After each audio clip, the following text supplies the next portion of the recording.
and I pushed it. Oh, you're childish. You get on Listen, my I nerves. looked up Wow. and saw the Carmex tube. I was thinking about a popsicle. I'm not gonna hold you. Not the I was like, Carmex tube. I was like, I have Wow. one more mango popsicle. I wonder if I should get it now or after. Then All I right, pushed go the get it lava. now. Looked Go up. get it now. Go ahead. While we doing introductions, go grab it. Like, because Okay. you want it, and you're gonna No, grab that it was before the live is that was over. my So I'm decision. I just was like, encouraging introduce you yourself and as why your they friend. I'm talking. encouraging you. Go ahead. Okay. Hi, I everybody. heard I'm nothing. Ashley. My channel is Shay with the Hobbies. I be writing, I be reading, I be creating. If that's something that you think you'd be interested in, go ahead and come on over to my channel. But remember, I, like all my content, is black with the big B. So you know, enter with caution. All right. To you, Brie. If you want recommendations by white authors, please go to Shay with Hobbies and she'll give you everything that you need and make sure that you are engaging in white love.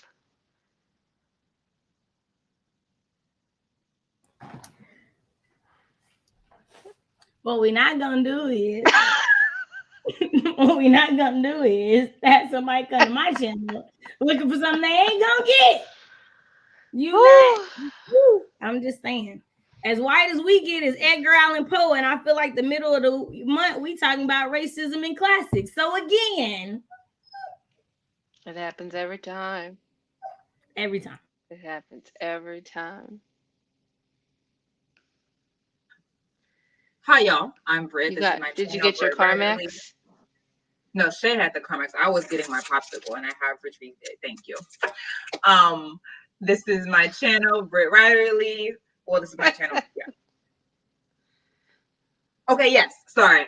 I'm looking at a live. What y'all are doing. I'm focused now. I'm focused now. The truth is I was triple tasking.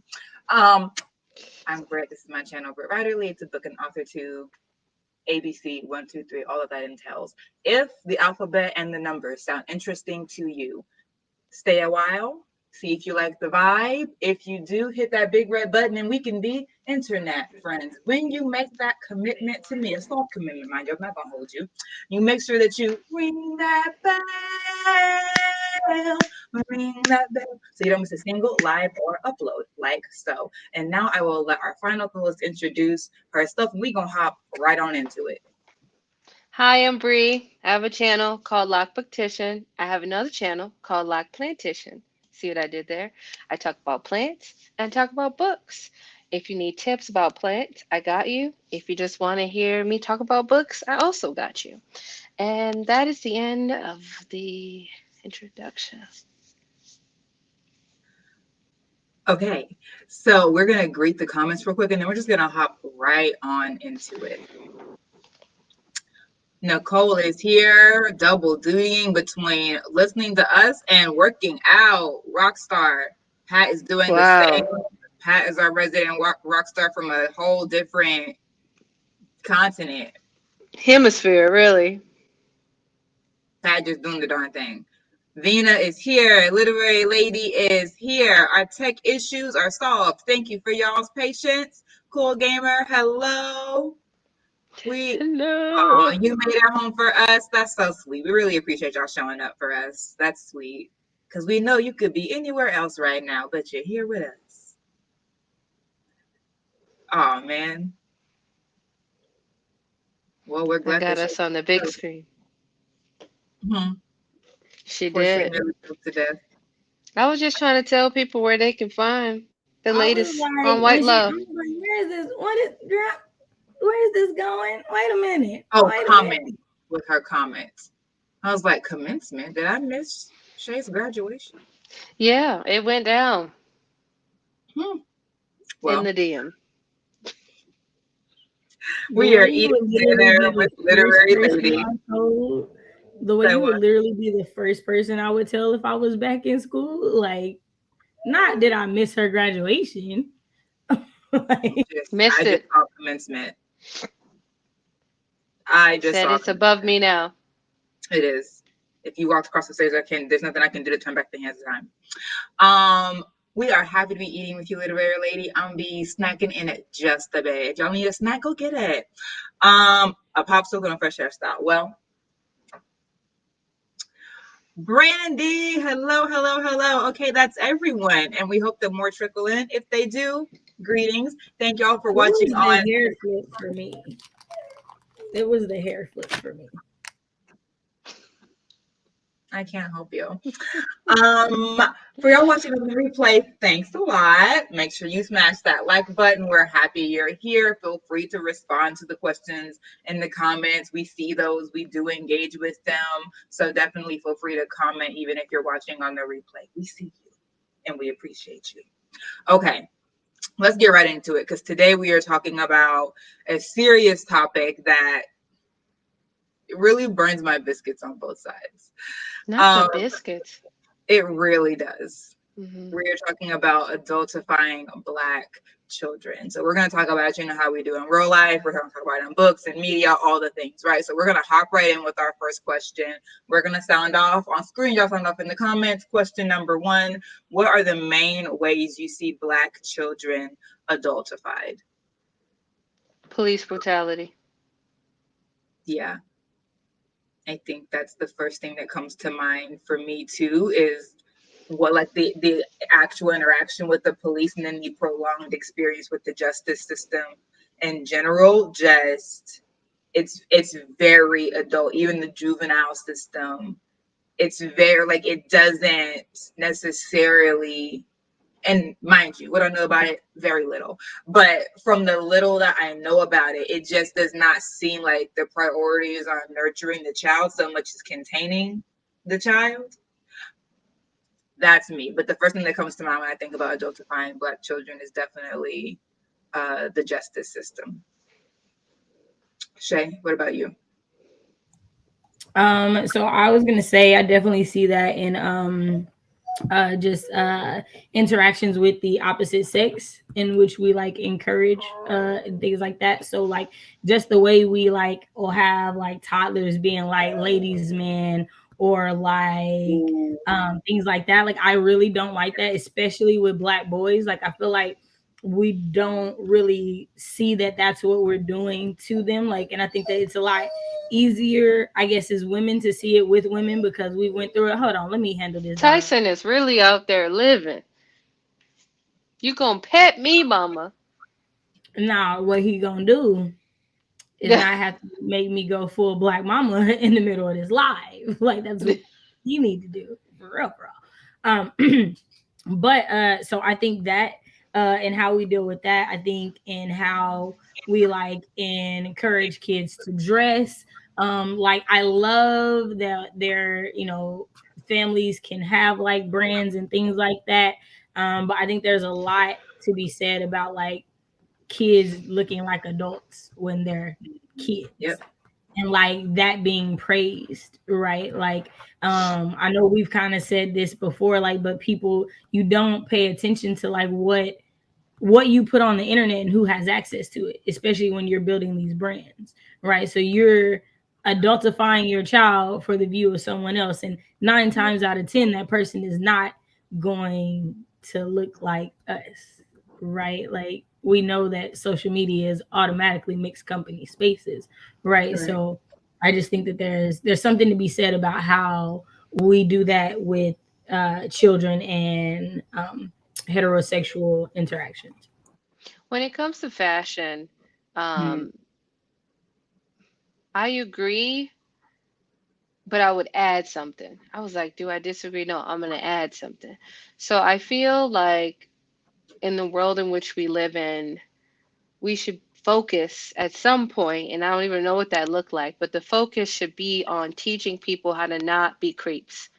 I don't know how to say that like in a better way, or teaching young boys, or just teaching people that over sexualizing a child because what they're wearing it's not okay. We should be teaching and doing more, what is it, education on that. Some reason I don't have my words. On the other Mhm. hand, we should be careful what we putting on our kids because of the internet. Right. We don't know what people are saying. Let me tell you, my niece be out here living her best, and I be in full support on her living her best. But I be seeing the way other people be looking at my niece. and she's 12. Right. So it's like, rather I like it or not, rather I want other people to be this for the discussion to be like, we need to teach, especially men, cis het men, to stop being creeps. We also need to figure out what that balance is. What's the balance of teaching these people to not being creeps and adultifying a child? And what is the balance on the other end of like making sure kids are dressed appropriate, but then I'm like, but what's appropriate? Like, what's appropriate dressing? So there is just such a multifaceted thing to think about when I think in my mind. There's like so many areas. Like, I don't want to police somebody. Somebody should be able to wear what they want to wear, whether child or adult. But unfortunately, that's not the world we live in. I don't know if I'm making sense, but I'm just I hear what everywhere you're when it saying, and comes to like that. you, like it makes sense. I hear what you're saying, and like you, I'm kind of like I agree, but then I disagree, right? Like I think that there are very clear differences between adult and children. So there are very clear differences between what is appropriate and what isn't, in my opinion. I don't think that that's ambiguous. I think people want it to be ambiguous for their own reasons, right? Like I don't necessarily think they're all nefarious. I don't think they're all insidious. I don't think that people think about the ways in which something can become negative, even if that isn't the intention sometimes. Yeah. Right. Because like in the comments, like I'm not saying like I'm not I'm not talking about teenagers, right? Because I do think teenagers and how they dress and moving into adulthood is very different from like adultifying toddlers. A 2-year-old. Like Yeah. that's because that's specifically what I'm speaking about, because that's where Right. it starts, right? Because if you allow the toddlers to wear certain things, then by a teenager, like, what are you going to tell me no to? Because I've been wearing these for like years, right? So that's more so my thought on it. I do agree that people, I do agree that there needs to be more conversation about how we deal with our own personal thoughts, feelings, emotions when dealing with other people. Like I don't think there's enough conversation about just because you find something attractive doesn't mean acting on it, doesn't mean speaking on it, doesn't mean moving on it, right? Because the truth of the matter is like what you see, if you find it attractive, you find it attractive, full stop, right? Like that's Mm-hmm. not something that totally can be helped for most people. It's what you do past that interaction, past that initial attraction, that we don't speak enough about, right? Yeah. Because the truth of the matter is, I've definitely seen like a dude and been like, dang, he's fine. Find out that's a 15-year-old boy. Woo, let me turn the other direction, right? I didn't know that when I saw you.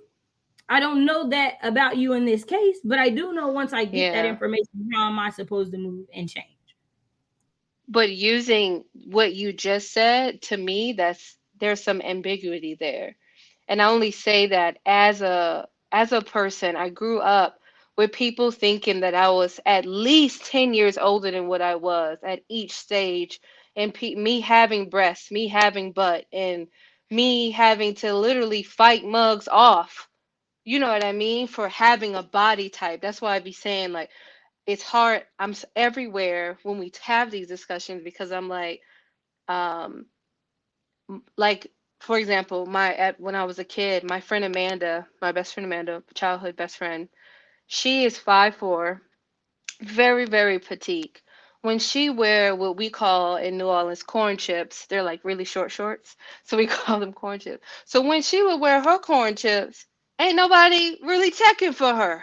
But when I wore them corn chips at 9, it was like everybody's like, "Oh, who that?" And I'm like, "You don't even get that I'm 9, I'm 8." You know what I mean? But to them, I'm a whole grown ass woman with kids. So it's like I when we talk about fashion, I'd be like, there is to me that's ambiguous unless I'm not using the word correctly of being like when it comes to different body types there is a conversation to be had about like what is appropriate, what is not appropriate. But it's like, how can you tell somebody who's a size 16 that they can't wear something and they're 12 and their friend who's a size 8 can wear it, but it also is perceived differently from that, size 6 or whatever to that size 16. It's so So I convoluted. think That's probably what I mean. I, Convoluted. I agree with you because again, I think Yeah. this also to me pertains to why when people are like the argument is like, well, white girls can do it, so can we. And it's like, but we don't have the same protections that they do. So why, yes, we should be able to do just anything we want. The truth of the matter is us Exactly. doing it doesn't look the same to everybody else. So while it's Exactly. unfair, I hate It it. is It's not right. unfair. For me Super as a black unfair. woman, I have to tell other black women there are still things you have to do to protect yourself because this world ain't gonna do it for you. So like Hmm. that's my thought on it, right? Because again, like y'all, I'm little, but I've always had big boobs. I was a triple D at 15 and a junior in high school. So like it's always been that. People thought that I was having sex in 8th grade because my boobs were big. So I definitely get that, right? But I also wore V-necks, right? And didn't think anything about it and didn't think because it's the same shirt she's wearing. It is. So why is it a difference? But looking back and seeing it, I see the difference now that I'm 30 that I didn't see at 16.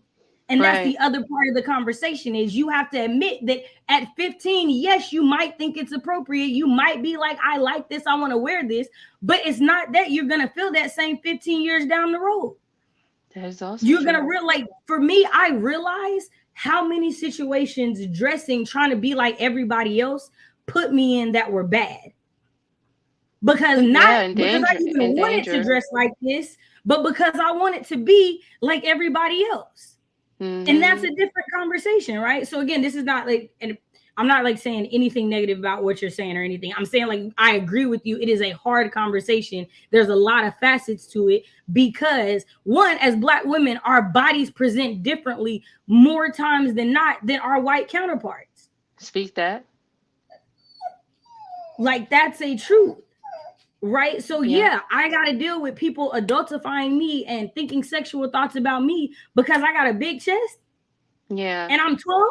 Like Yeah. that's a thing, right? But I none of my remember white we. friends have ever had to deal with that. Hmm.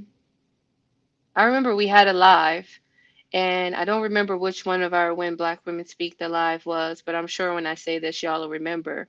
And or was it? I don't know. And someone said, raise your hand if somebody thought you were old and had children. Remember? And this is one of those moments. Like right now is one of those moments because I remember being 14 years old and this man was like, "You got a man? Where you live at? Where your kids at? Where your kids at?" And not saying that they're not people having kids at 14. I'm not saying that. But to assume because I'm living in this black body with these black curves that I'm a whole adult out here in these streets is ridiculous. And like you said, Shay, it is unfortunate and unfair that I have to move and operate in the world like that versus white women often don't have to do that. And I'm not saying there aren't some curvaceous white women out here that didn't go to Dr. Miami, but I'm just saying the moral of the story is what you said. Right. And that's all for me is like I totally agree. We should be able to wear whatever we want to, I do think that that's different for children, in my opinion. I feel like you're a child, like there's some things you don't understand the ramifications of. So I feel like that's why God made parents. That's just me. But I do feel like as black women, I should be able to wear at my grown age whatever I want to, however I want to, whenever I want to. But I want to say that I think it would be negligent of me as a black woman to not say that trying to move through this world like a white woman is not conducive to this black skin. Like the And truth of the matter oftentimes is it's dangerous as hell. it's dangerous. It's dangerous. So like that's my only thing is that whenever I see that white women do it, we should do it too. White women get away, white women, like first of all, here's my thing. I have not now, nor have I ever or will ever want to be a white woman. So like she can have whatever she can have, whatever she can do. That's not my goal. I don't want to be treated like a white woman. I want to be treated like a black woman that I am with respect. Period. And so for me to put being treated like a white woman as like the pinnacle of what it is, I'm not, I would be negligent to say that it's not a safe thing to do as Black women. Mhm. To try I to am a move through the proponent world like of choosing violence, similar to every white time. women, within reason. I'm just being honest, within reason. I'm just gonna pull some comments into this conversation. Maya came in. Hey Maya. Um, Hi, Maya. Vina starting right there. Right. A lot of kids' clothes now are many versions of the adult clothes. That is very true. Yeah. Um, The crop tops literally, on the toddlers, I don't like, but that's just me. Right. And I That's just me my being thing is, conservative in that regard. here's the thing. Um, I we are don't like living the in a very internet. permissive society. Hold on, literary lady. We're living in a very permissive society where no one feels like there's a right or a wrong or a truth. Everything is your truth and what you think and what you feel. And I'm like, okay, I don't believe that, but I recognize that that is the prevailing belief now. But I definitely agree that there is a way that is appropriate for children to dress and there is an inappropriate way for children to dress. Full stop. That is my belief. I believe that I parents believe that absolutely, within reason. I believe that parents have the right to tell their child and to teach their child what is appropriate. And parents, when they are teaching their child that, are teaching them that based off of wisdom that they have gotten for longer than that child has been alive or a thought. So it's like, yes, you don't want to you don't want to shut kids down and expressing themselves, but you teach them how to express themselves in a way that is appropriate and safe because we know what should be. But how long is it going to take us to re-educate men? Like nationally, globally, like that's gonna take a long time. In the meantime, we have to take protective measures of our little boys and little girls in the meantime and teach them how to navigate this world in a way that is safe. We can tell them what should be, but we can say in the meantime, here's how you can protect yourself proactively. I don't want you to be objectified or make you feel uncomfortable, and you can't necessarily prevent that all of the way. But there are some things that you don't need to be wearing that might draw attention to you from adults. And here's how you navigate that. That is me. So the I should I completely understand, agree. but I'm just like, but Because for what me, if it's like it's like we have the talk. We know what police should do. We still have the talk. We still right? educate you on like how to maneuver and how to move. Right now, if you choose not to listen to those lessons, that's one thing. That's on you. But Then you I were do told. think that it's the job of the parent to tell you, right? Agreed. Like it's the job of the parent to be like, this is a great outfit. I think you would look great in it. But you have to also acknowledge that other people might see it and think this and think that. You don't have to accept that Exactly. that's true. You just have to acknowledge, you just need to be knowledgeable to me. I feel like as a Yeah. parent, that's your job to make your child aware of the possibilities. Like, hey, this is your decision. But this right here, this is where this can lead to. This is what can happen from this. Because everybody ain't right, right? Like, just like my grandma to my brother, hey, don't hit a girl. Don't hit a girl. To us, don't be with a man that's gonna hit you. But please understand, every man isn't taught not to hit women. So you Mm-hmm. have to understand that just cause if you decide to hit a man, not every man is He not going might to hit hit you you. back. Like, just make you aware. Yeah. Everybody's not raised the same. Everyone isn't taught the same values. You have to be aware of that. And I feel Yeah. like to be a good parent, you have to teach your child that, right? And as Black people, we know that because we do it with everything else. So how much not even more with protecting Black bodies sexually? Like, why wouldn't you do that? Yeah. I will say, Britt said, I believe there's a right and a wrong way to dress. I disagree because of what Shay just said, but I didn't get a chance to say it, but you already said it. But when you said that, telling your kid, hey, I think what you're wearing, you are doing the Lord's work. You are coming through in that outfit. However, I want you to know how it can be perceived and, the dangers that is out there, because informing your child can literally save your child's life. So that's my thing on it. Like I wouldn't say that I would tell my kid, you dress like this and you dress like that. And I think mainly when I think about my own experience, I dressed what they called at the time a tomboy. That's an outdated term now, but at the time, that is how I was told that I dressed. Only because I just wanted to hide everything. I wanted everything to be hidden because I did not like the attention that I was getting. Hey, and because of this, I just constantly remember like my parents at the time being very upset with me for not dressing like a girl. You need to wear a skirt. You need to do this. You need to do that. That's inappropriate for you to wear pants. It's inappropriate for you to wear a big t-shirt. It's appropriate. You can't do this. You can't do that. Like even to this day, some family members be like, I don't like the way you dress. Like you need to do better. So it's like constantly getting those messages was really hurtful. So in my mind, if I had children, I don't think I would be policing and telling them what they should and should not wear. And we're talking about kids who can dress themselves. That's where I'm at right now. Um, but I will be informing you on creeps in the world. I will definitely be letting you know how you will be perceived. But then when we're talking about a baby, to like I'll be before honest, they get aware. I don't feel like I ever had a conversation because until you start buying your clothes, I don't know why we gonna have it because I'm not buying Yeah, you I nothing was I about to wouldn't say let you I wear. just wasn't raised in that kind of household. I wasn't like at all. You're not gonna, if I say that you can't, I being my mom, it's not a conversation. If I say take that off, go take it off right now.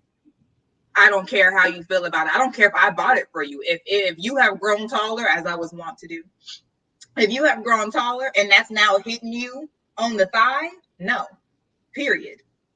And for me as a Christian, I'm also like, is what I'm wearing going to distract from my witness? Does this outfit glorify God, or is this just making me feel like a hot girl? So that's me. But as far as like how we dress our kids, yeah, my parents weren't having conversations with me about how I felt about it. They were like, this is inappropriate, it's too short, it's too low, it's too tight, it's whatever. Right. Take it off and that's it. Right. And Because the truth of the matter is, though, like when I people are like, when we're like, well, you're an adult, you can do what you want. The truth is, like, no, you can't. Like at jobs, you have dress codes, you have things that you can't like get around. Like there are rules to how you have to maneuver and stuff. So, like to act like placing rules is a bad thing or boundaries is a bad thing to me, I think is a dangerous thing. But like for me, also like grew up in a Christian home, but definitely wore like the tie around the neck, your little belly button showing when it was age appropriate for me to do it, right? Like when it wasn't like this could be a bad thing because now you got boobs and like literally that's all that would be seen, right? It's when I was like flat chested and it wasn't as big of a deal because it's literally just just cloth at that point, right? It's not really doing nothing at all. Yeah, but that's also a me thing, right? Because like I am 31. There are certain things that I won't wear. And not because somebody told me to, because like for me, I don't like attention. Like I really don't. Like the only person I want attention from is my dude. So like I don't want to wear something that's going to draw extra attention to me than what I'm already gonna get when I'm in a t-shirt and sweats. But that's a me thing, right? And for me, that's more so because like I don't like I can't ignore you. So like if you're looking at me in a way that I feel like is less one disrespectful, like bruh, avert your eyes. Like I'm gonna have a conversation with you about it. And so to not put myself in potentially dangerous situations, let me not do that. So like I get you on the like not dressing, you know what I mean? Like still dressing a certain way because of that. To go a step further, I think Black children, specifically Black young girls, are being because of the negative effects of being adultified. We're talking about Black girls here. Black girls and Indigenous girls are most likely to be trafficked and be sold and get pushed into all those different very harmful and dangerous things because our society adultified them. And I find that to be the most heartbreaking. I completely agree. Yeah, let's tie this into the next question. Um, in regards to protecting the innocence of Black children, in what ways do you think media and or society missed the mark? I think one is like reporting, right? So like there's been a study on how we as a society and media will talk about Black children that are victims versus the white adults that victimize them. And so I think like just the way in which Trayvon was a man and not a child. Right? Like the ways in which that is such a very easy thing that we will call even I want to say there was like in the last like 4 months there was like a 12-year-old that the article was like young Black I man was just get about to say that. And this white but he woman was lost her 12, shit. I mean, her stuff, sorry. She lost her right, stuff, went on the internet and was like, no, this 12-year-old young boy is missing. right, I fixed it for you. It was on right. Twitter. Yeah. And I just like I feel like that is one like even without like action, the way that we bring attention to Black victims and automatically I adultify them in their victimhood is just how Yeah. it's one to me it's one of the most insidious things that we allow media to do. Yeah.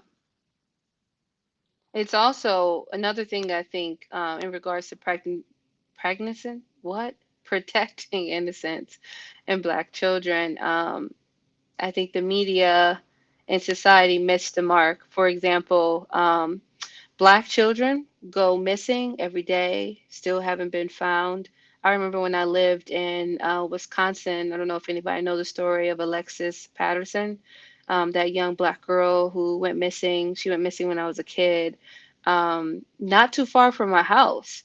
And I just remember being so terrified that someone was going to take me in middle school because of how she was taken and no one like still knows what's going on. I think it's still an unsolved case. There's a lot of mystery, there's a lot of theories, but it's still an unsolved case. But I don't remember people that's like Alexis Patterson, unless to Black folks in Milwaukee, it's not going to be a household name like that girl Gabby, who Or even like everybody John Benet lost their Ramsey when we were John Bonet, kids. exactly. So it's just Like like we missed the mark because we're not trying to find children. Period.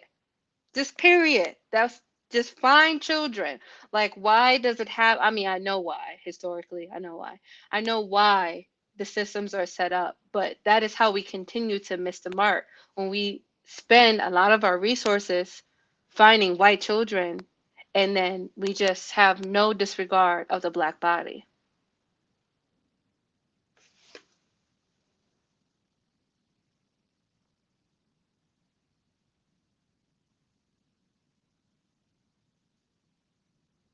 But next you're question or muted, Britt. I didn't know if you were trying to answer the question. Sorry, I was trying to say my computer's just moving really slowly. So every time I try to do something, it takes like 5 seconds for my computer to register movement because StreamYard is trying to bully me into what? Couldn't tell you.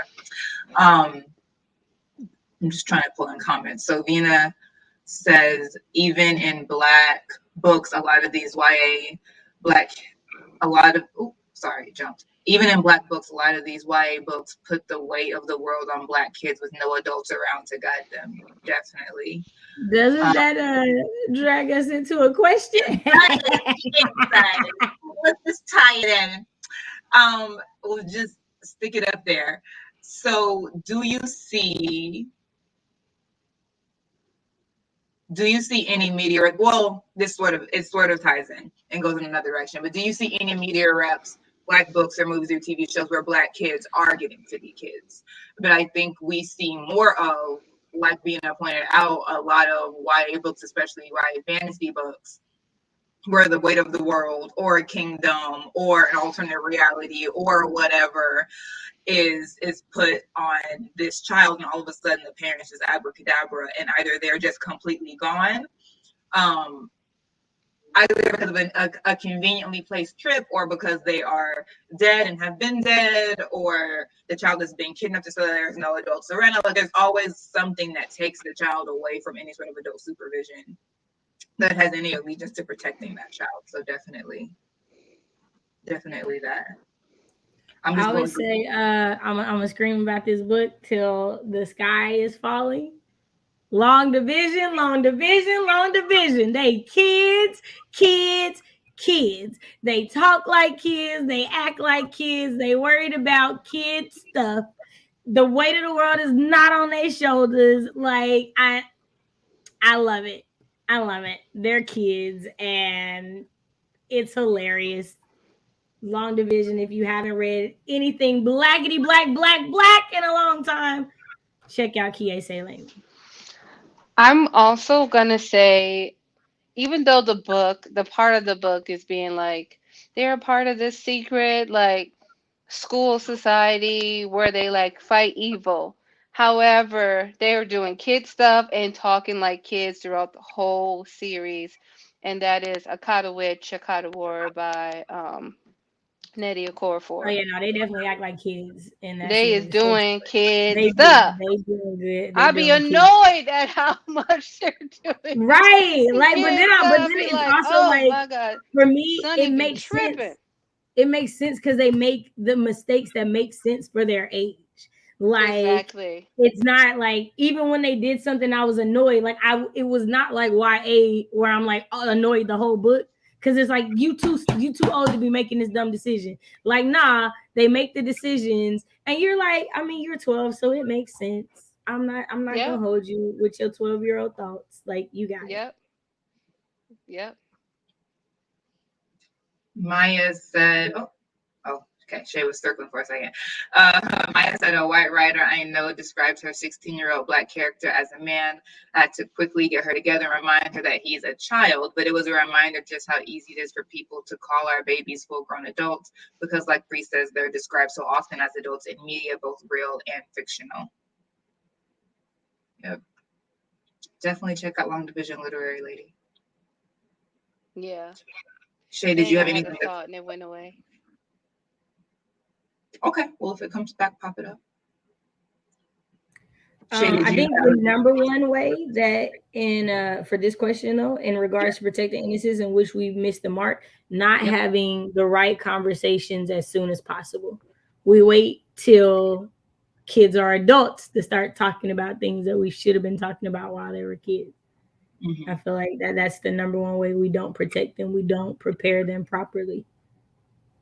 We don't explain Yeah. the decisions, right? Like, there's so many things that I think parents do under the guise of trying to protect their kids, and only give you, do it because I said so, because I'm the adult, because I know better. There's not a conversation about, this is why we're moving this way, this is to protect you from this, and so it's never understood. And so I feel like that sometimes creates that like rebellion and want to go against it because you don't understand the root for the boundary, right?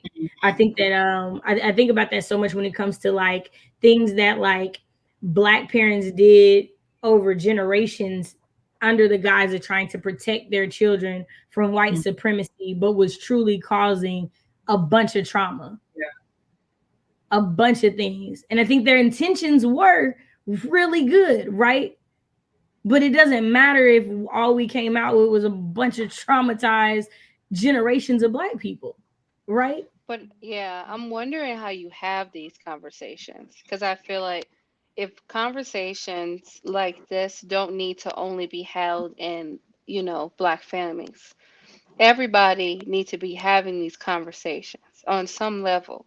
But unfortunately, we're, I don't want to be like, we're in a day and age, but like, we're in a day and age where it's like, people are like, oh no, don't teach critical race theory, or oh no, don't do this. We have to protect our kids. And it's usually white folks hollering and screaming that stuff. Because unfortunately, Brown babies don't get that luxury. Brown babies don't get to opt out of knowing certain things and having certain conversations. So unless everybody is on the same page of how this society works and how this society continues as we speak to adultify children, we're just going to constantly miss the mark and be going around in circles like a chicken with our heads cut off. But I don't think society is ever going to be on the same page. Heck, Chloe. Right. That's what I was Society gonna is say. never, and that has never been the case. We've never all believed the same thing in society ever. So waiting for that, I think, is setting your kid up for failure. You're just like waiting for that to happen. But I think having the conversation is when it I would comes up. like to be optimistic. And I'm gonna That's be just me. realistic. Here's the thing. I don't You expect can the be majority of white optimistic and people. realistic. I don't expect the majority of white people in my lifetime to care about the wellness of black people as a whole.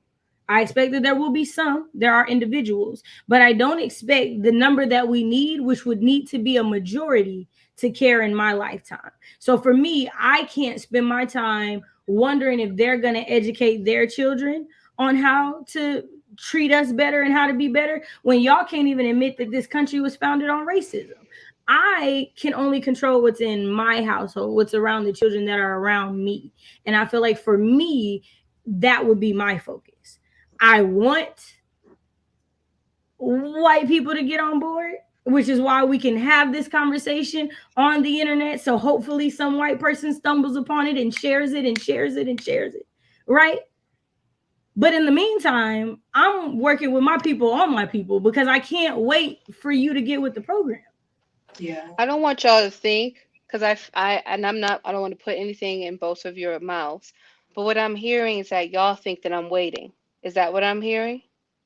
No, that's not what I Okay. thought. I thought Okay. you were saying that it's not on just us, it's on everybody. And I feel like that's a given. But I also can't wait for you to decide that my children are worth value enough for you to care. And Like that's sad. they're right. They're worth it for me It's so now. So sad. I'm gonna do what I can do now and pray and do the work and hopefully you get right and get with it. But like, Yeah. I mean, it's It's been sad when I think it's been about it. like When I several think hundred about the years. population. Yeah. I It's I'm just sad saying. when, yeah. I mean, it's sad when I think about it because I think black people make up 13% of the total population in the US, something around there.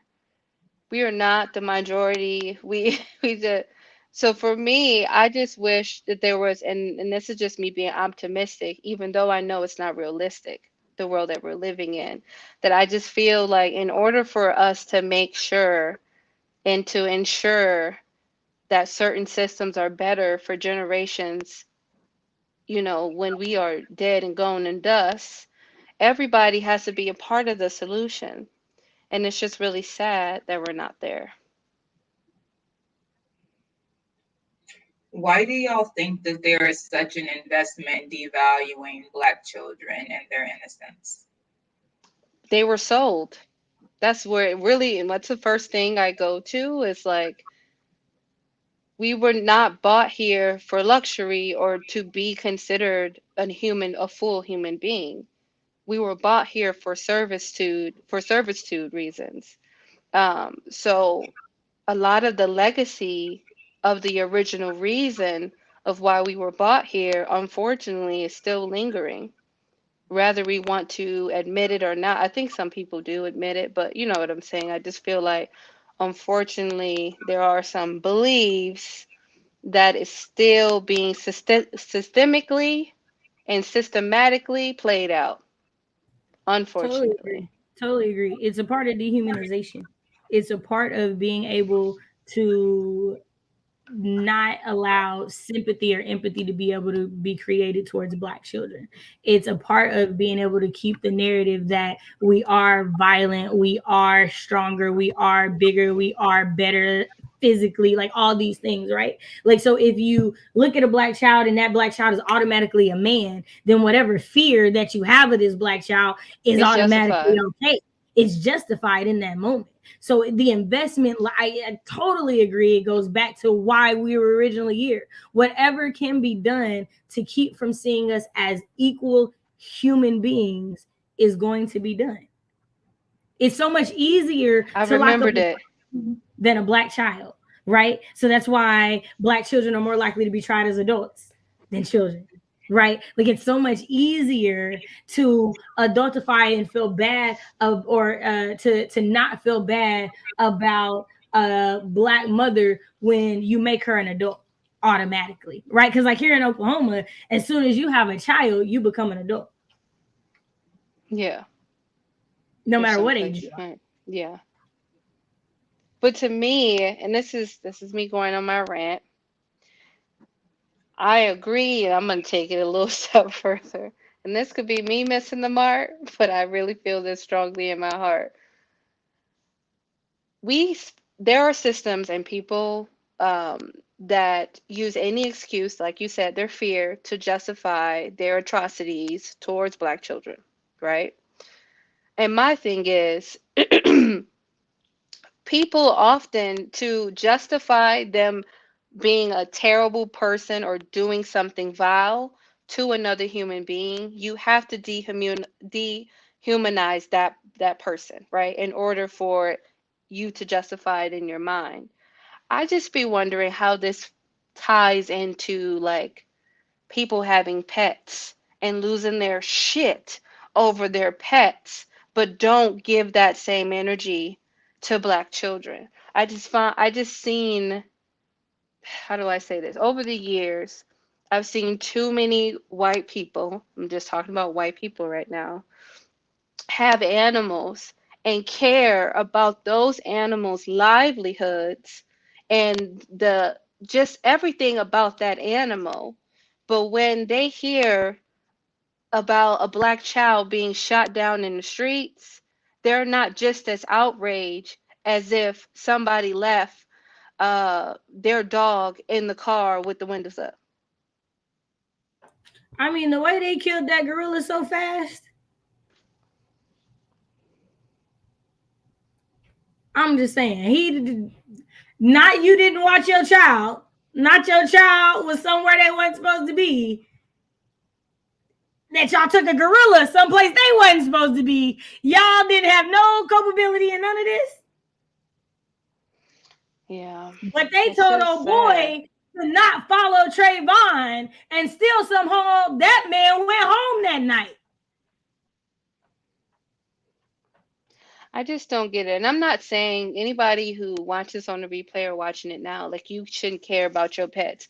Everybody know I'm not a pet person. I'm just not a pet person. That's never going to be me. You're never going to find a pet in my house other than my plants. However, if you going to give your little Yorkie all this energy, I need you to give that same energy to black children. Because just like an animal is a living, breathing thing, so is a black child. That's all I'm saying. Right. Pulling in some comments, Salter has made his appearance. I We haven't all seen Salter since Jesus came. Come on. quite a while.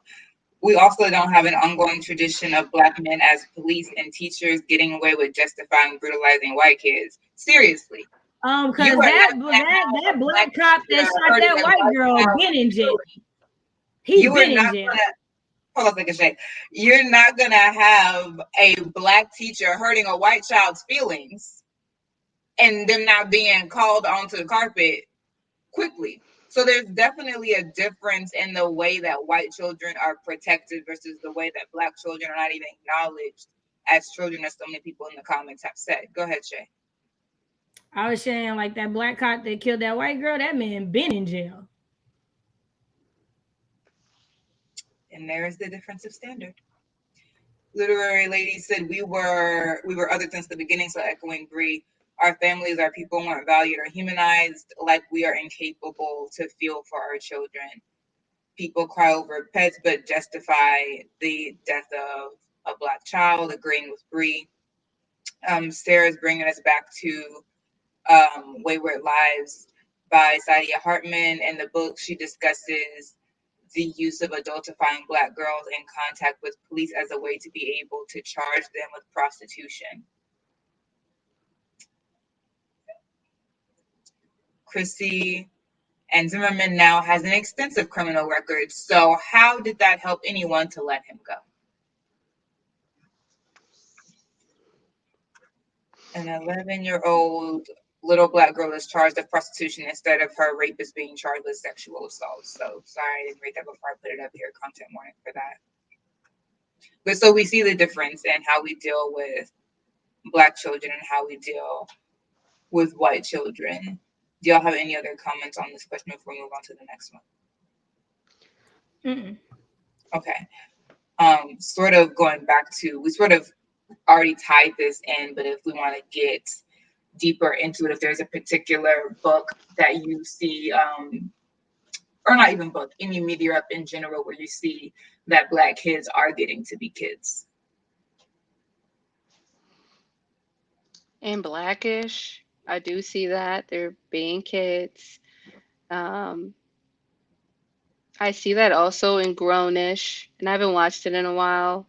But even though they're like dealing with life, they are, to me, developing in the way that you should. Trying to think. The Cosby Show, I felt like they were being kids. Yeah. I mean, I felt I that way definitely feel like about. older shows, they were being kids. Yeah, for sure. I felt the same. Like One-on-One, I felt like it was a very accurate, like Black teenage experience. Especially like being the friend that has a stricter parent compared to your other friends that don't. Like I just thought it was a very accurate. As far as like newer things, dadgummit, it was just like on the tip of my tongue. I had it.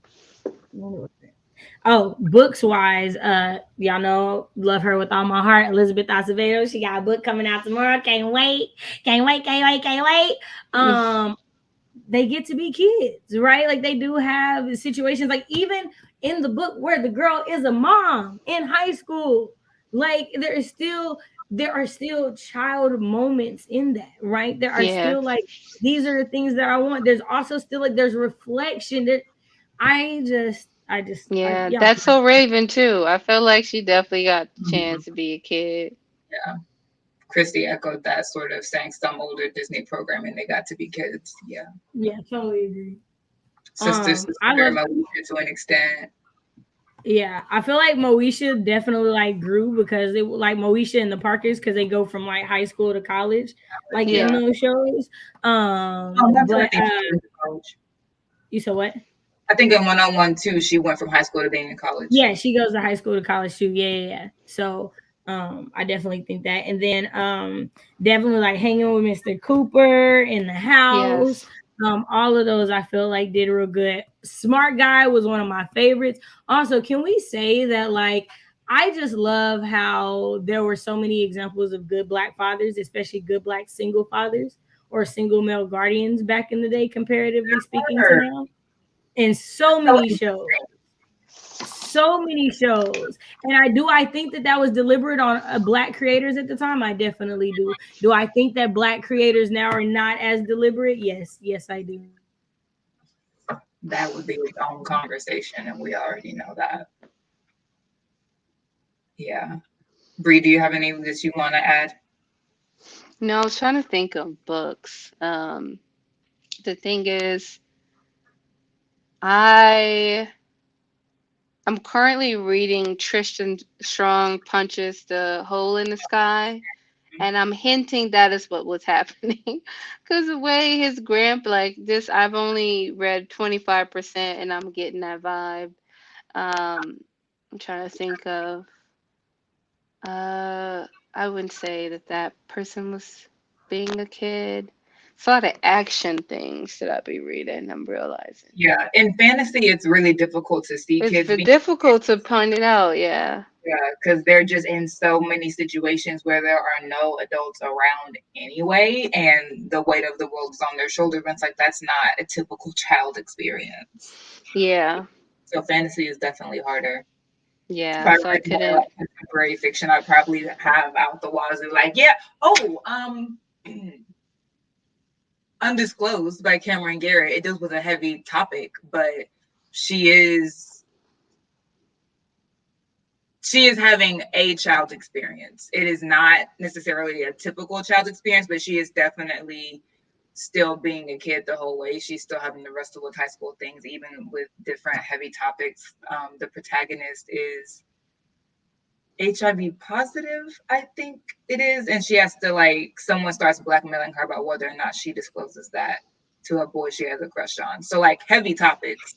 But she's I still feel that in way the with Slay. way. She still, like, has this crush. Like, she still goes on her first date. He comes over and meets her dad's. Like, she still is having those, like, milestone youth experiences. So even with heavy topics, you can still have, because kids deal with heavy things. So it's not like we're saying in order to protect Black innocence, you have to act like Black children aren't dealing with heavy things, because kids are dealing, like, all the school shootings going on. Like, kids are dealing with a lot of heavy things, but straight up adultifying them is not the same thing as acknowledging that kids deal with heavy things.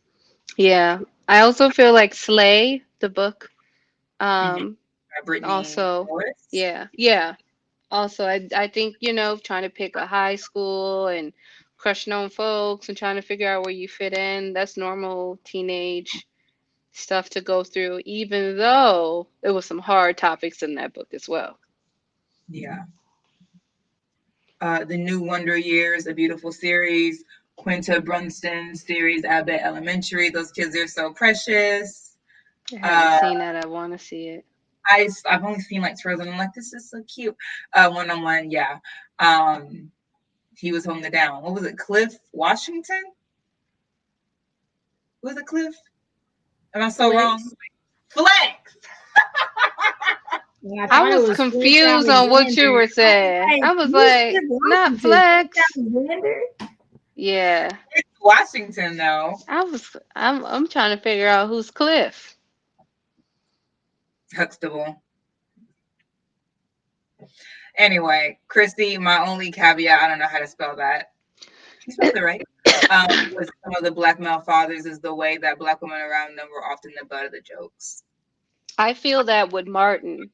And that's a whole colorism thing too. How like the dark skinned black woman is the butt of the jokes. Yeah, but I was like, that's the only one that I think of that I feel like it wasn't reciprocated by both parties throughout. For me, was Martin, because like when I think of the other shows, like Nikki was given just as good as she was getting. Like in the shows that I think about, right? Like so when even like All of Us, he say something about Lisa Ray come right back. Like it was like that. And I feel like here's the other part for me is I feel like it's all of us in the show. Like you gonna make a joke about somebody, they're gonna be Black. Like Right. that's just what's gonna happen, right? Like that's what's gonna happen. Like for All of Us, he joked on his friend. What is it, Tracy, Stacy? I feel like it's something like that. Like just as much, little short guy, just as much, right? So, but that's my thought on it. But I also like watch these shows religiously, so. Attachments. Simone breaks all the rules. Had the Black MC just being a teen. She had very strict Haitian parents, and she's prepping for prom and trying to get a cute guy to notice her. Some more Abbott Elementary love. Shay. Yeah, no, I was like, yeah, I agree. Cause man, like even when like y'all are in the middle of dealing with racism, y'all like there's sharecroppers and everything, and y'all legitimately dig a hole to make the bus that all the white kids, the bus that the white kids are on that keep splashing y'all fall into a ditch, and now all the white kids gotta walk through the mud and the rain to get home. But like it's such a kiddie thing. Like, nah, we gonna get you back. We gonna figure this out. But it was such a beautiful moment in the story because it was like, as a kid, you don't think about the other consequences of this that could potentially happen, right? Like, because that comes up later in the story, like all the other things that could have led to. But in the moment, they got to be kids and do a very childish thing, and it just was a beautiful scene. if there was an example in media of mishandling Black innocence that sticks out to you, how would you change or correct it?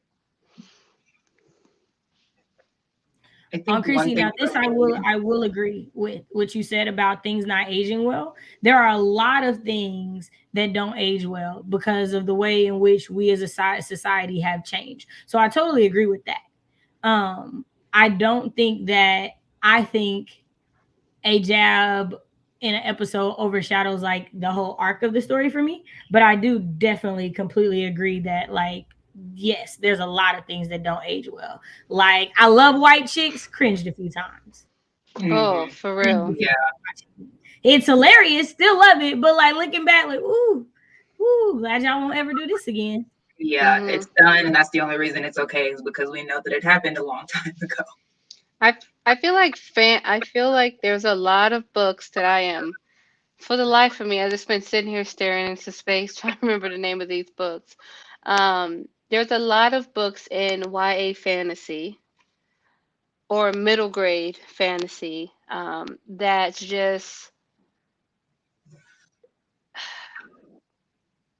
I feel like either there could have been like other black people in the book to kind of help that kid out, or like they're innocent, they're just being adultified.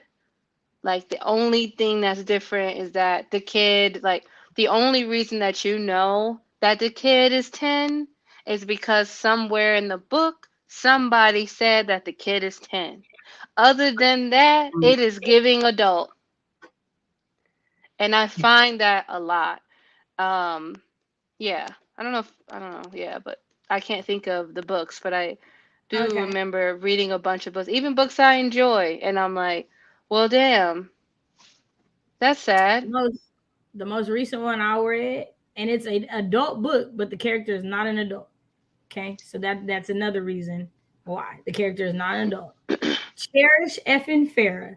I don't know why I know that there's a black person that exists that thought this was a good book that did not see that there to me that book was so full of misogynoir. I don't know how you don't see it.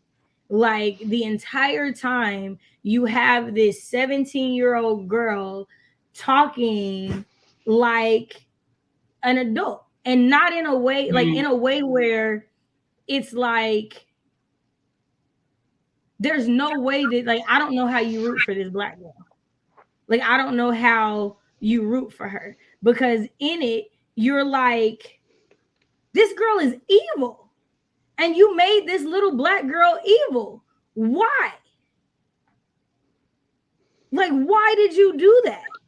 And like the whole time, like every review, even reviews of people I've seen that like it, they're like, it's hard to believe she's 17. It's hard to believe she's 17. It's hard to believe she's 17 because you gave her all of these adult like qualities.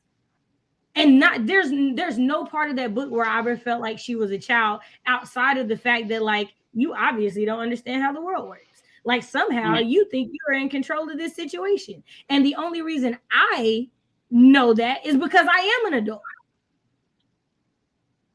I just that book upset my soul.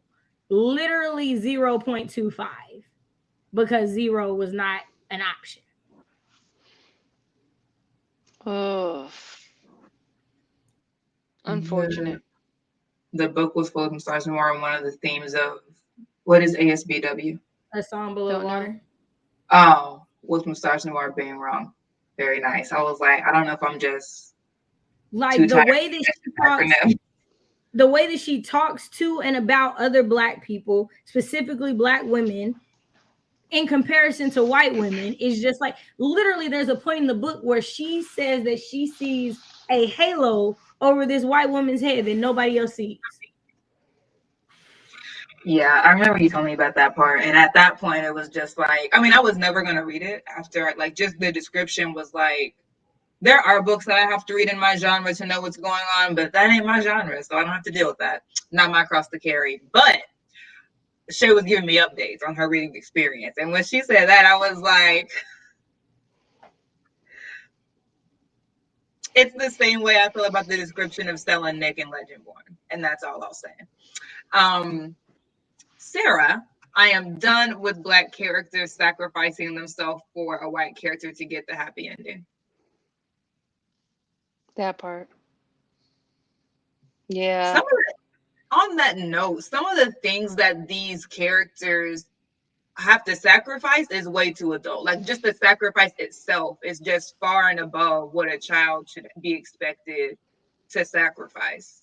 A way of life, a home, their life, a it friend. really bothers me because in real life, these aren't the decisions kids are having to make. Exactly. Like, to be perfectly honest, this is not the decisions that they're having to make. And the other part of it is there's no, we're on Bridge Channel, there's no reflection on these decisions. There's no conversation. There's no therapy. There's no working through. You are having kids making life-altering decisions that result in not death of just like one person 9 times out of 10. It's usually like the deaths of a bunch. Right. And we never have them reflect on this. We never talk about how you don't make wise decisions as a kid solely off the fact that you just don't have experience enough to make wise decisions every single time. You just don't, because you don't know, and you don't know what you don't know. But the consequences of them bad decisions are forever. They're so incongruous. Like what? So because she trusted the wrong person, now everybody gotta die? I don't know. He was playing a pretty good game. I would believe him. Now everybody gotta die. It doesn't make sense, and it gets to a point of like lack of believability that goes beyond fantasy. That go far beyond fantasy. Bina talking about Ace of Spades, have children deal with heavy racism, which exists, but without a single adult in sight. So also some of the things that we see kids dealing with. Because to go back to the question was, is there an example in media, which can include books, of mishandling Black innocence that sticks out to you, and how would you change it? Some of the books where I'm like, this ain't necessarily sitting right. It's not the heaviness of the material. It's the fact that kids are having to go through it without being guided by an adult. In Full Disclosure by Cameron Garrett, yes, the character was dealing with being she had already been bullied from her previous school so badly that she had to move, right? So she was already dealing with, how do I deal with being HIV positive, and when or if I disclose that, into whom, and all these different things, and dealing with the stigma attached to it, even though she was a virgin. She'd gotten it from her mother at birth. So like these different sorts of things. But she had her fathers there with her the whole time. Like, what do you need? Let's talk about it. Like, let's take you to group this week so you can have people who are going through the same thing. And like, she had support in dealing with this heavy issue. So again, it's not like we're saying the innocence is immediately under attack when they have to deal with difficult things, because life is hard. But you have parents, you have guardians, you have responsible adults around, and to construct stories where not a single responsible adult is around is just like, is this the only way that you could make this scenario possible? Because if so, that should tell you something about the contrivance of the scenario. If for it to work, not a single responsible adult that is actually advocating for the child can be around. And that's the main thing that, if as far as books that I would change, is give that baby a responsible adult who can advocate for them, so they don't have to fumble into every single thing and have these huge consequences to basic learning curve mistakes. That would be my biggest thing. Put more adults in the situation with it, and as far as books are concerned. I've never read that, so I wouldn't know. Yeah. I don't. Yeah, Bree, have you read Drama High? Okay. Sorry, we don't know nothing about it. But I'm sure I would say responsible adults. Okay, that was our last question.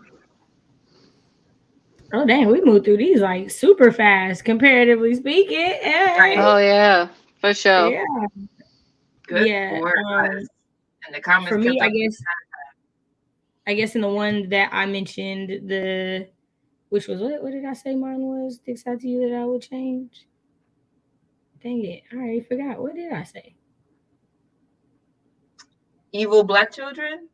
I know you brought up Cherish Sparrow, but I can't like. Oh, that was the example. Oh, okay. So how I would change it. So I feel like the point of the story was to be like just how insidious like growing up around nothing but white people can be for black children. Mm, And I think I just literally like allowing her to be a child, and even in a child thinking that they are mature than they are, they're still a child, right? Like they still do childish things. And I think that it was, I don't know if she was like, I don't know. I felt like when I was reading it, she was really like on the psychopath train. Like she was really trying to make you feel like this girl just did not have it all. And for me, it was like, how is this supposed to be a commentary for white people on race and class when you have them reading about what reads to be like an unhinged black girl? That makes them feel that if you don't have it all, they are right to do or feel what they right. want to. Because you Right. still made this black girl a murderer. And like this, you still You made murdered her a somebody? murderer. You not only did she murder somebody, she gets her best friend to commit the murder with her solely so the father, the white father, will do whatever he can to protect her. Because he knows that he's not gonna let his daughter. So you come over here and do this with me. Legitimately, she is killing the mom by herself and is like, Cherish, Cherish, come. We gotta do this together, Cherish. No lie. No, I'm sorry. Spoiler. If y'all Killing playing her mom or the white mom? the white mom, The one she saw they a halo around? the one she saw a halo around So you killed your angel. Interesting. and had Yeah, your this best was friend I was going not. with you solely so you knew that he would protect you No, it's because he definitely would giving protect his daughter. sociopath. Right. So in That's a what different kind of world? calculation you got there, ma'am. Right. So in what world? Because I'm a black woman and I'm not able to sympathize with her. What world is some racist white person gonna read this and reflect and be like, I'm gonna be better now? Make it make sense, Sway. Make it make sense. You know, I'm not a writer. I'm gonna start that off. I'm not a writer, but I just be very confused on some of the stories that get written and that get approved by these big publishing houses to hit the bookstores and the shelves. And it's unfortunate because I feel like I'm probably thinking to some degree, right? People should be able to write what they want to write. But I feel like existing as a black person as I know it, right, is my limited experience of me just seeing the world through this one lens is that even though it's a great idea for you to write whatever you want to write, you just got to be more reflective of what you're writing and how it's going to be perceived. And I feel like sometimes people write stuff and don't understand how it's going to be perceived by their black audience. I feel like there's some writers who really hone in on that white gaze and be like, oh, I have to make sure that, white people read this. And they could be thinking that unconsciously or subconsciously, but also not thinking of like, oh, you should also be thinking of like, am my black readers gonna be upset with me? And I feel like I don't really see that. Not saying that it doesn't exist, but it's just a hard thing to juggle. Like, there are so many books I've read where white people have loved them, think it was the best thing since sliced bread. You understand? And I'm reading, and I'm like, on what earth was that a good book? On what earth did you think that was okay? Okay, so But full them looking at disclosure, me thinking I should love it because I'm also black. But then that leads into full monolithic thinking. disclosure, I don't know. I'm confused. full disclosure. I saw a black booktuber rate Cherish Farah, and they were like, "If you don't like this book, you should sit with your racism." And I was just like, "Ah! Honey, I'm black and I ain't like this book. Let's talk about it." I didn't comment on it because I wasn't trying to be messy or nothing, but I just read it and I was just like, did we read the Yeah. same book, maybe? Because I definitely like It think this I be don't. black it, it be girl, like that. I this black used girl to have. cannot say anything positive about another black human being in this book. Like never. I used to have questions about the books that are being published now, like. Come on, come on. but, but I don't anymore because I understand that there's an agenda going on about the representation of Black children and even Black adults. Like, but we're really tend to talk about YA in this space. There's an agenda behind it. And so now I'm just like, now I have no further questions because I understand that that book and that book and that book, like, I'm not surprised that Cherish Farah was what it was. I think it's galling, but I'm not surprised by it because we've seen so many other books be just I don't like even know what book we're talking about. the one that Shay was talking that the one that Shay read. I Cherish Farah. I've never heard of this author. Yes, you Bethany have. Tomorrow, Bethany Sigmaro, you've heard of her. A Song Below Water. Yeah, I Of read course, that. Well, Forest who's Rises. Sheriff? Who's That's the name of Sheriff? the Cherish book. Farah is the name of the book. Cherish is one character. Farah is the Oh, name. well, shoot. Cherish Farah, literary lady. Yeah, that's the Well, name. I must have been out of the loop on that. I did read A Song Below Water. Yeah, Was I'm it the end of the pleased you're sentence? comment about like how do people like these books or how are these books coming out. As a writer, I thought it was me for a second. I was like, am I not up to the task of trad pub? Like, am I am I the drama? Am I actually the villain of this story? Not And the then I had to TikTok. said, no, girl, you're the hero. You're the hero. It's you. You're the heroine. It's you. These With the books are song, just in this entire agenda of blackness that is so consciously aware of whiteness as to contort blackness itself. That's what's going on. And now that I understand that, I'm like, now I have no more questions. Now I will not be surprised any longer by anything that comes out of Tradpo because I understand what the agenda is. And black writers are not exempt from participating in it. Unfortunately, what we're seeing. now I would have to reread A Song Below Water. But when I think about my reading experience right now, I feel like it was a 3 stars for me in the sense of I felt like there was a lot to be desired and I was confused about some parts. I wanted to Now, get I into it would have so to bad. read it again to fully flesh on that. But I Mm-hmm. do remember being like, dang, I thought we were about to get those mermaids swimming. Excuse that. Swimming in the back stroking. And I didn't get no stroke or no back. And I just felt like it was a lot to be desired, and I was confused on something. It kind of felt like there was an idea that was great, Mm-hmm. but something about the execution didn't quite hit. And now that I say that out loud, that's how I feel about The Firekeeper by S.J. something Cervantes. It's a middle grade book that I've been trying to wrap my head about, like why I'm not connecting with this book. And I feel like the idea is given, it's the execution that I'm having a hard time connecting with. But I would Mm. have to reread A Song Below Water. I definitely went in it wanting something and got something else. That seems to be another part of the trend is synopsis catfishing. Yeah, another example. The other black girl. So here's my two thoughts in trap pub. The other I think black. that Oh, sorry. there are two types of authors. I think that there are black authors.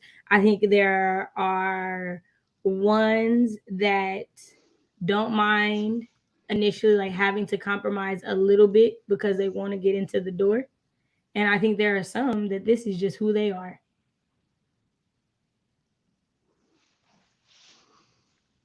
Because I think I that mean, for some people, like I think that is when it comes to trap pub, it's like you're like you have been working for this, you've been working for this, and you're like, okay, if I gotta tweak the story, just this right here, the message is still the same. I can change this little thing and like get it and be okay.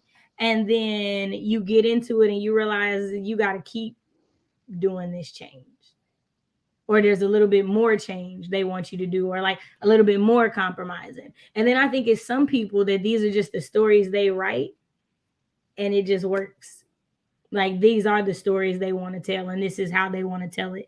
And I think that I think it would be unwise to assume everybody is getting hoodwinked. Some of y'all are choosing this horrible, awful violence. And so I have to come back you with violence as well because, like, why? Like, why? I don't know. To me, it's just there's something about doing harm to the next generation of black children that I just couldn't sit by and do. yeah. I feel we mentioned the other black girl. I went in thinking, ooh, this is gonna be good.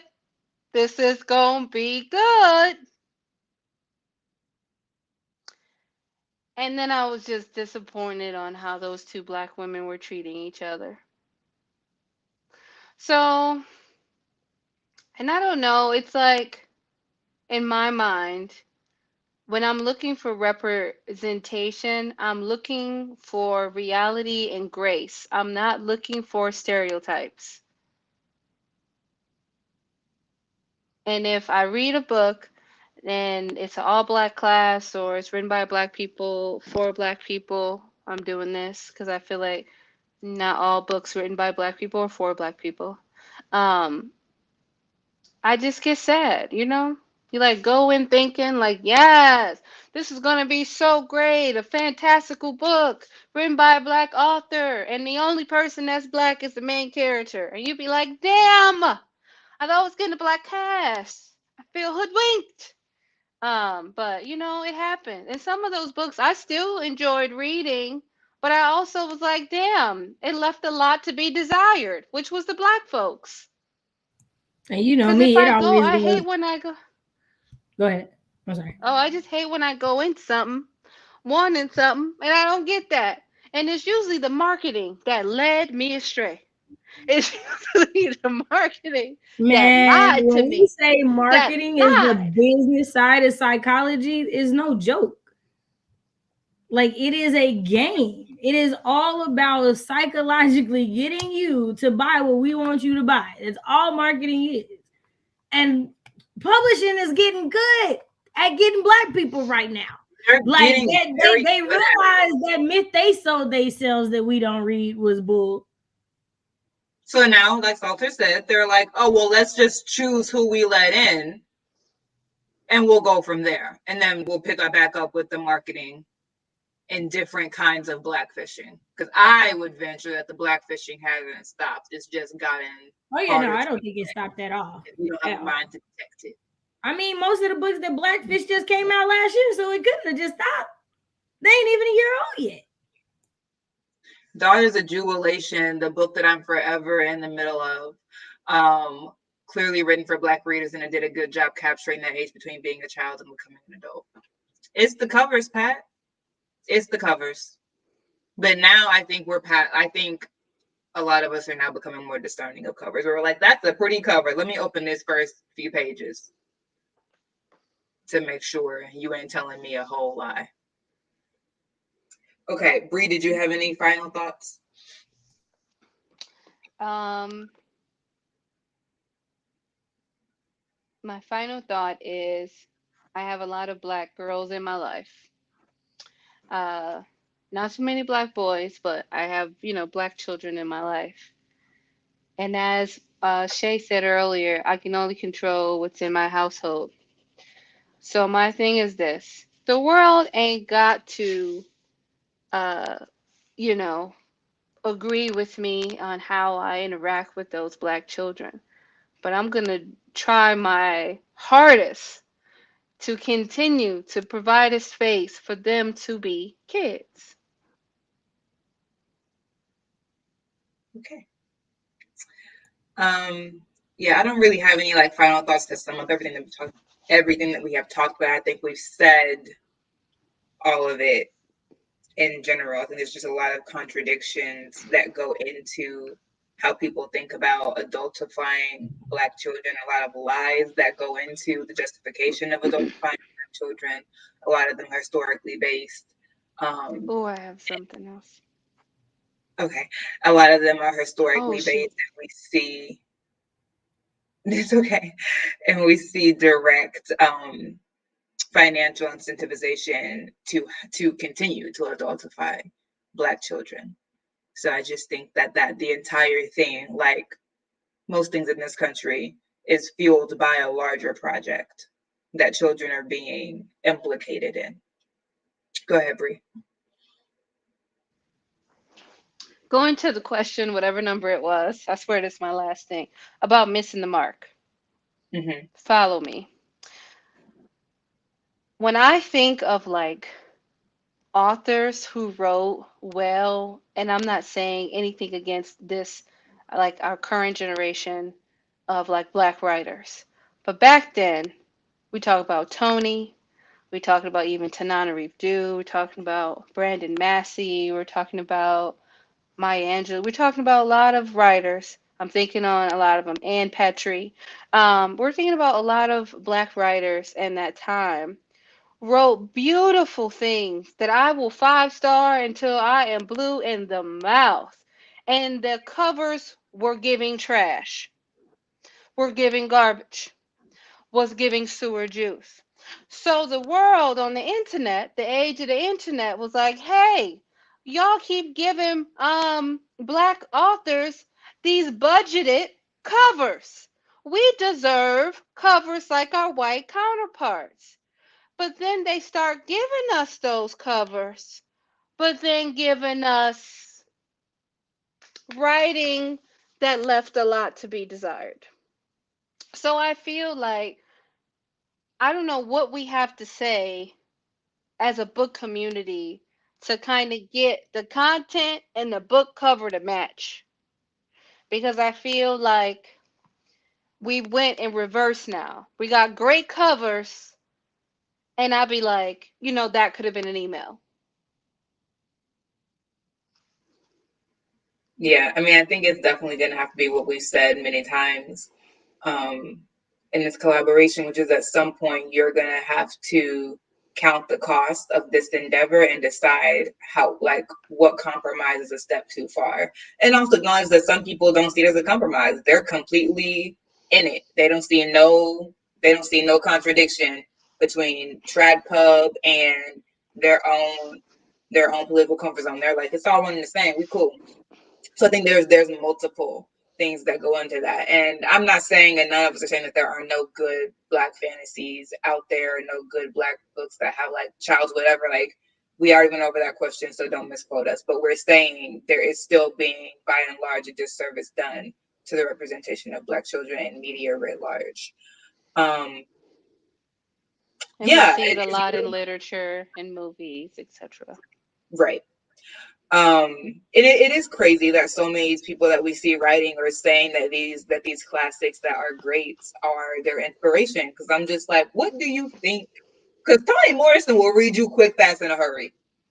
You see it in so many of her interviews. She don't mind And you reading. will you will get a detailed read. You hear me? I'm just like, what do you think she would think of the other black girl?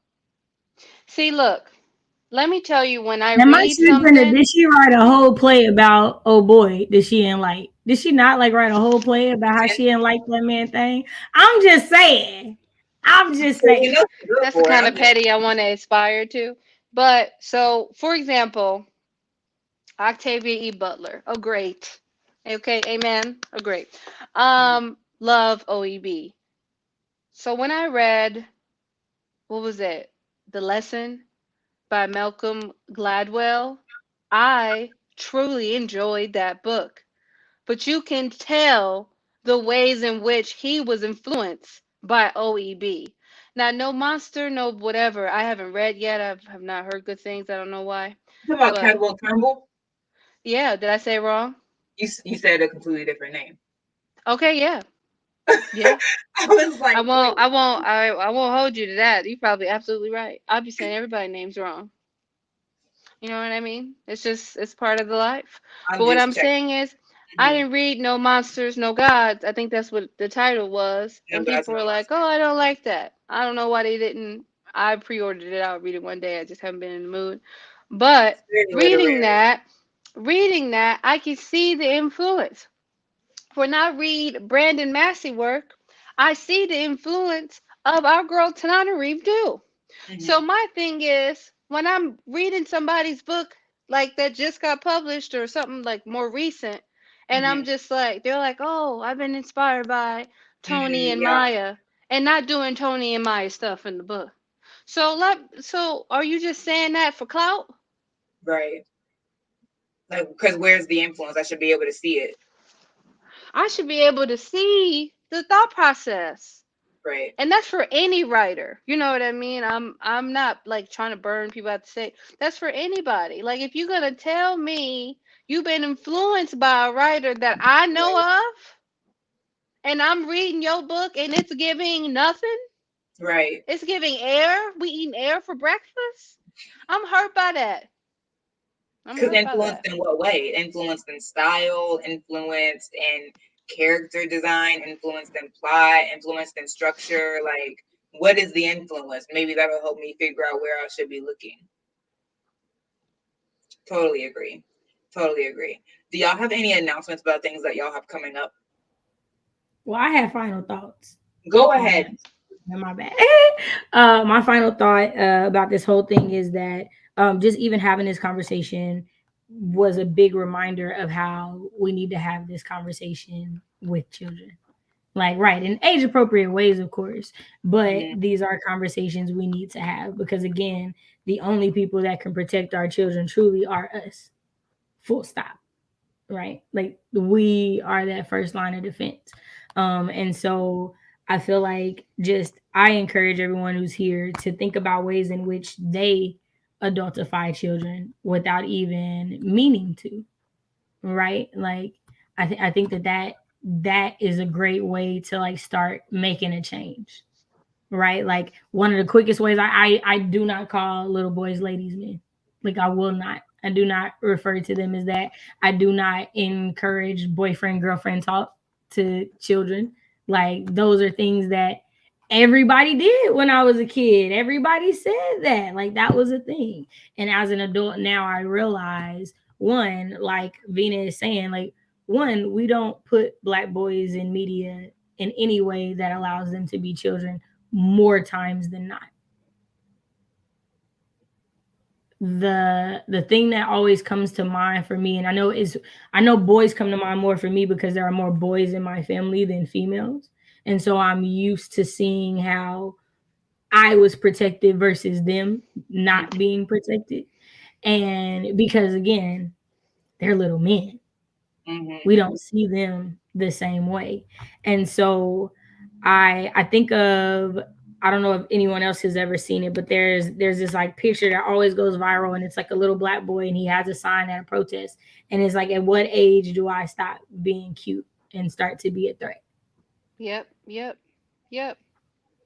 And so I just would encourage us as we are having these conversations and dealing with these things in real life that we remember that black boys are just important and just as valuable as black girls. Hmm.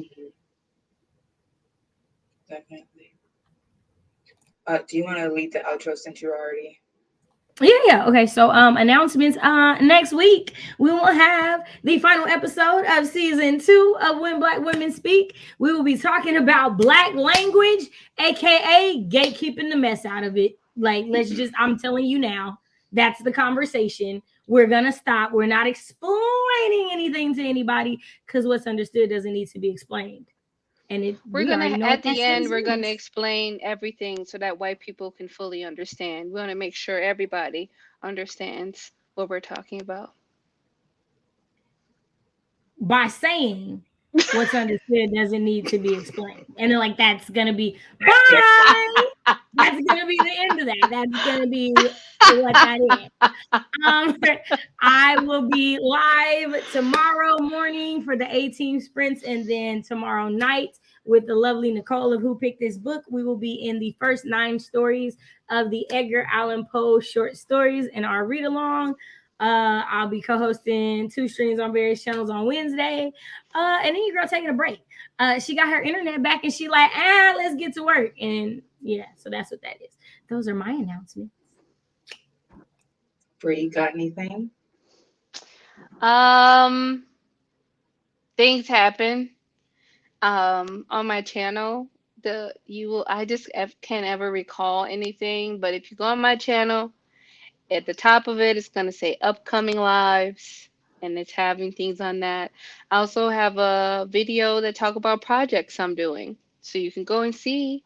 And I have all the information in the description box below. I have to say this out loud, so I mean it, and I need everyone to hold me accountable for this. I decided after the first week in June, I'm going to go ghost for a month. After the first week, I'm going to head out. The exception to the rule is read-alongs that I'm in. I'm going to still participate in them and still do them. But I'm not going to be like posting any sit-down videos apart from the first week. I hope I hold myself accountable to this and I remember this. That's why I'm saying it out loud. I'm just going to be gone until like sometime in July. Wait, what is this? My God, girl. I am on. Hold on, I'm sorry. If I don't tell my sister right now I'm on the live, she will continue to call. So I have to text her that. While Bree is doing that, I have a video dropping tomorrow on my Within the Discourse mini series about critical race theory and what it is, why we're trying to ban it by legislation, why legislation is attacking critical race theory, what critical race theory is, et cetera, et cetera. So I know a lot of people on my channel really enjoyed Within the Discourse series, and I just sort of dropped 2 back to back and then was like, bye. So I'm updating that series. So it'll be dropping tomorrow at 2 p.m. Eastern Standard Time. So definitely check that out. Make sure your notifications are on, et cetera, et cetera. Bree, back to you. I was like, what time? Like, and you said 2 p.m. Mhm. Your time. Yep. Which is 1 p.m. mine? If you're in Central, yes. Okay. Whew. That was rough. Yeah. I'm gonna do another like 24-hour read along on my Patreon. Because I don't know why. I really love doing them on my Patreon. So I'm doing another one on forget what day it is. I think it's in 2 weeks. So it's on a Saturday. So I'm excited about that. Yeah, that's really about it that I all can think. But I want to take weeks off of a break, and hopefully I can be gone June-ish, second week of June, starting sometime in July, returning. Well, we support you. Self-care. All right, Yeah, y'all. and I need to be more intentional. So she asked for people to stay on her about this. So if she complains, because I'm like, why are you live? Why is there a video going up? I just Y'all told you there's remember an this? exception to the rule, and The it's first the week, right? Past week 1, I know. By June 8th, you should be done. I heard. I was listening. I no, just no, No, want no. everybody No, no, no. So I have besides the the read last along week. thing. Yeah, I get it. Yeah, the last week I have of June I have a live show with Deidre. So unless it's a live Right, show that's already been scheduled, is what I'm saying. right. I got it. Oh, okay, okay. I was I like, wait a heard minute, I it. didn't I'm explain it talking about right. I see a pop up out of nowhere. I'm gonna be like, why? Yeah, I'm gonna have to delete it because I be forgetting. This is why I'm telling y'all. This is why I'm putting this out in the ether. Salter, help me out.